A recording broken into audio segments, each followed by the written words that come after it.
there's dark horse out there, and I love dark horses. When I find one, I want to get them on stage, right? And so there's this other company that maybe you've heard of called Celigo. And it's run by a gentleman named Jan Arendtsz. And what he's done is he's built a company that's well over 100 million bucks of revenue, but hasn't had to go out and raise 400 million bucks of revenue, and directly competes with the likes of MuleSoft. We're going to dive into it all today. Please give Mr. Jan a warm round of applause. Welcome to the stage.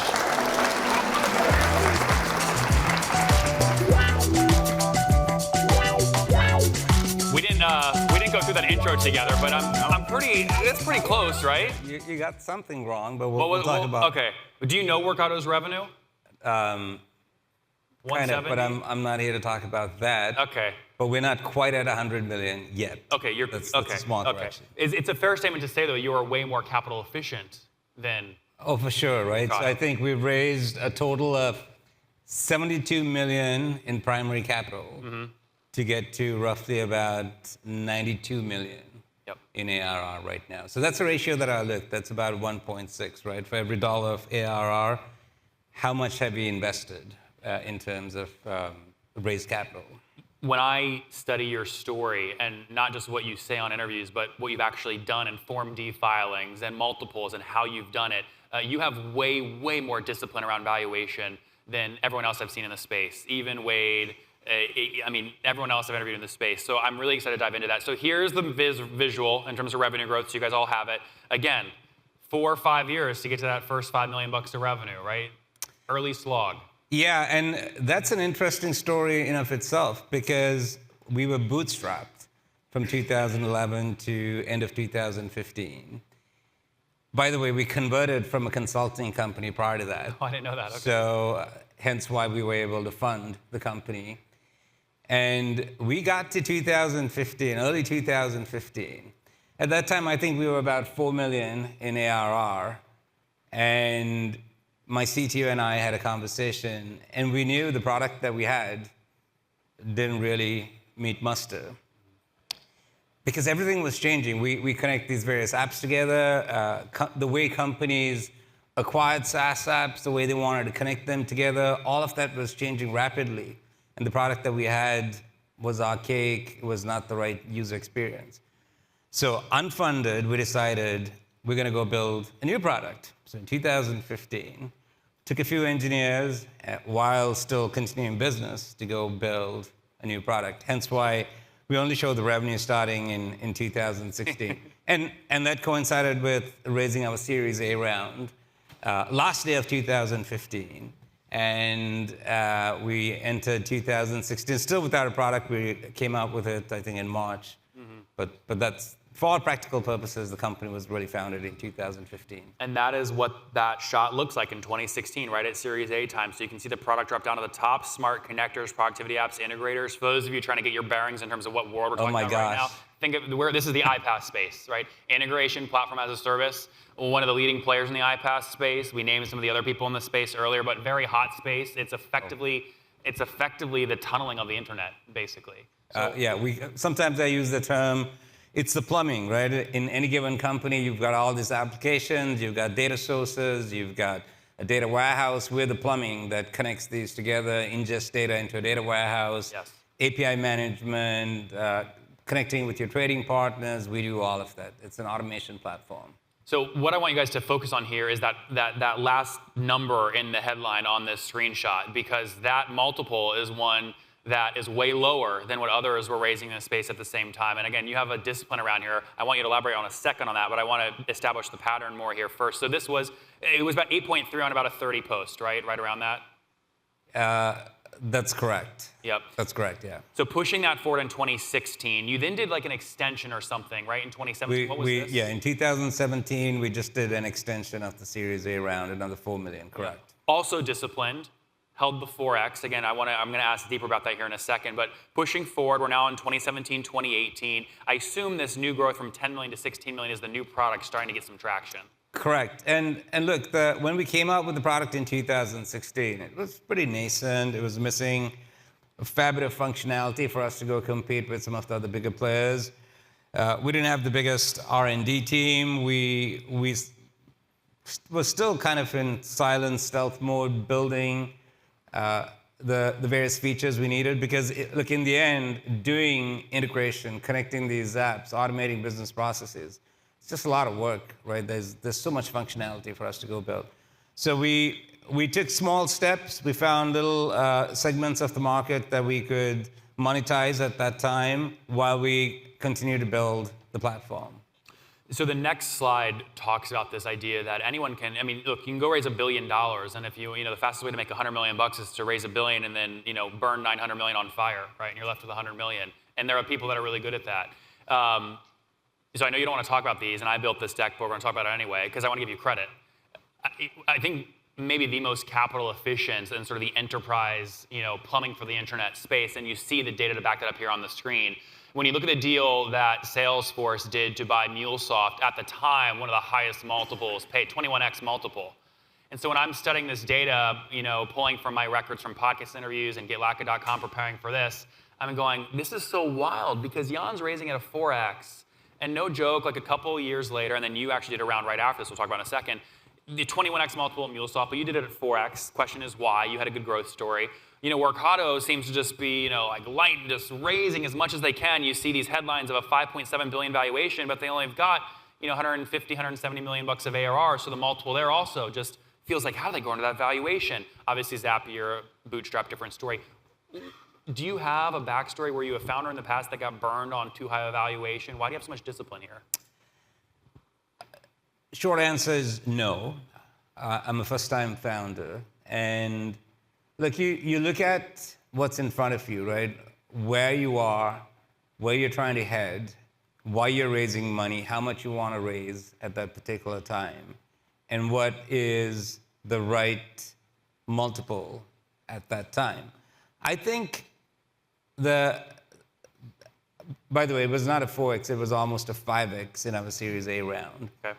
At that time, we were unproven because we were building a new product, didn't have it in market yet, and it was a risk for our Series A investor to come in and invest in a company that still didn't have the future product of the company. So that's why in the end we ended up at that multiple. Mm-hmm. But in our Series B round, Series C round, right, there were other extenuating factors. I think every round was different. In this round, what was the extenuating factor? I imagine you had term sheets on the table for much higher than a 6.3x multiple, but you took this deal for a particular reason related to terms. Yeah, so this one's pretty simple. Look, we had multiple term sheets. I'd been speaking to maybe 25, 30 investors at the time. Likely got term sheets from about 5 to 10.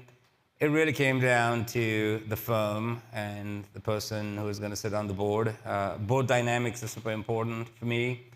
And we went with the investor that we thought, you know, looking beyond the multiple, like who's going to partner with you over the next 5, 7, 10 years to build a sustainable business? Do they have the same philosophy in terms of where you can take this business? Are they looking for a quick exit? So on and so forth, right? So when you take all of that and look, multiples count as well, I think the Series B really came down to who we thought was the best firm to take us forward. Mm-hmm. I mean, I don't know if you guys see these and think the same things I think, but you see the subtext in this header, right?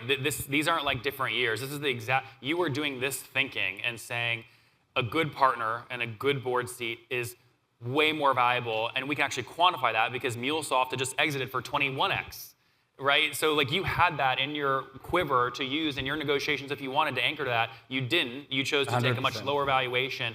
It really was just a better person on the board and a better partnership. There were no economic secondaries. Well, it's building a company. We always believe that this is a big space, massive TAM, and this company as a standalone entity could be worth a lot someday. And so you really try to find the right partner to be able to take you there. I mean, it's really that simple. Yep. Valuation goes up obviously a little bit. You keep growing. Series C 48,540 in 2021. Product has expanded at this point, right? You can see that first column, a lot of business processes you call out. A couple different verticals at this point, software and SaaS. You want to elaborate on those quickly? Yeah. So at this point in 2021, we went from being more of a niche player maybe 5 years back, gradually building out the platform where we could say we're a true horizontal platform. You have any set of apps in the enterprise that has an API, flat files, database, what have you. We can go and connect any of that, irrespective of the vertical, irrespective of the apps that you have, irrespective of company size. And it took us a while to be able to build out the product to get there. So that was a big transformation from our Series B round to our Series C round, I would say, in terms of the product and the scope of what we could do. And at this point, 2021, I mean, you're 10 years into the business. I imagine you had some early employees that maybe had some options that were around, maybe some early angels. Had you created any sort of secondary liquidity options up to this point? And did you in this round? Very little. And even though we had the opportunity for some key employees to really maybe get some secondary, everyone was pretty excited in terms of what we were doing, and we didn't really end up doing that. So there wasn't secondary as part of this? There was a little bit of secondary, but I think in the grand scheme of things, I would say fairly minute. Mm-hmm. The Form D filing shows about 7.9 million was allocated as sort of use of proceeds for like internal purposes. Did that whole chunk end up going towards early employees, secondary? A combination. There was some other early debt providers and so on and so forth. So okay, tell me more about that. You had to pay off debt providers? It was a very small. I think we raised about $1.5 million in debt. I think. In what maybe year? 2015, maybe. Oh wow! So I was wrong. Your first outside capital was not that equity raise; it was debt. Yeah, and yeah. So there was a warrant there. Okay. Okay. But that was it. Yeah. Yeah. Okay, so the business keeps growing. You're doing these great deals. You're creating some liquidity for the debt providers, maybe some other folks. Revenue continues to grow. This is where you're at today in 2024. Where do you guys think you'll finish at the end of this year? So the goal is to be roughly around 100 million by the end of 2024. And this is how you're positioning yourself today. Correct. A lot has changed, right? So we've really gone beyond being a core iPaaS. I think most people think of an iPaaS as connecting various apps in the enterprise together, but we are a lot more than that. We've moved into adjacent spaces. We have full API management capabilities. If you want to build APIs and govern them with all the security and compliance, we do that. If you want to connect with your trading partners using some archaic technology called EDI, in case some of you are familiar with that, we've built an awesome new product on top of our platform to allow companies to be able to connect with their supply chain, with big box retailers, and be able to do business. And then we're fairly soon coming out with a new product for ingesting data into a data warehouse. So just imagine any of your operational SaaS systems, you want to be able to easily ingest it into your data warehouse of choice, such as a Snowflake, Redshift, so on and so forth.